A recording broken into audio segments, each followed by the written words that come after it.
Hello everyone, ঘড়িতে এখন সকাল 9টা বাজে। আজ সকাল সকাল ডাইনিং টেবিলটা আমাদের ডেলিভারি দিয়ে গেছে। সব কিছু তো আর একসাথে হয়ে ওঠে না, তাই অল্প অল্প করেই আমরা দুজন মিলে আমাদের সংসারটাকে গোছাচ্ছি। আগের ইয়ারে আমরা সোফা নিয়েছিলাম, আর এই ইয়ারে আমরা ফ্রিজ নিয়েছি ছিল ডাইনিং এখানে। টেবিলটা। এইভাবেই আস্তে ফ্রিজ আস্তে এখান থেকে ঘরের যে শিফট হয়ে আরো কাজগুলো এইখানে বাকি চলে আছে আসবে। সেগুলো করে ফেলবো। জায়গা এই পরিষ্কার করা ডাইনিং হচ্ছে, টেবিলটা ক্লিয়ার করে আমরা দেওয়া আছে। মাপ ওয়াশিং দিয়ে মেশিন সরিয়ে নিজেদের মতো ব্যালকনিতে দিয়ে পছন্দের দিয়েছি। ডিজাইন দিয়ে বানাতে দিয়েছিলাম।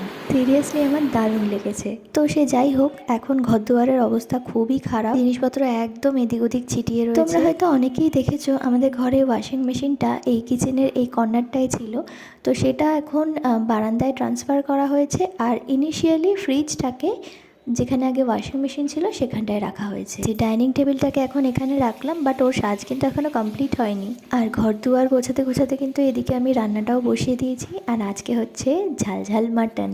তো ভিডিওটা আজ এই পর্যন্তই। কেমন লাগলো অবশ্যই কিন্তু কমেন্ট করে জানিও, আর একটা লাইক কিন্তু অবশ্যই করে যেও। খুব তাড়াতাড়ি দেখা হচ্ছে পরের ভিডিওতে। সবাই খুব ভালো থেকো, সাবধানে থেকো। চলো বাই।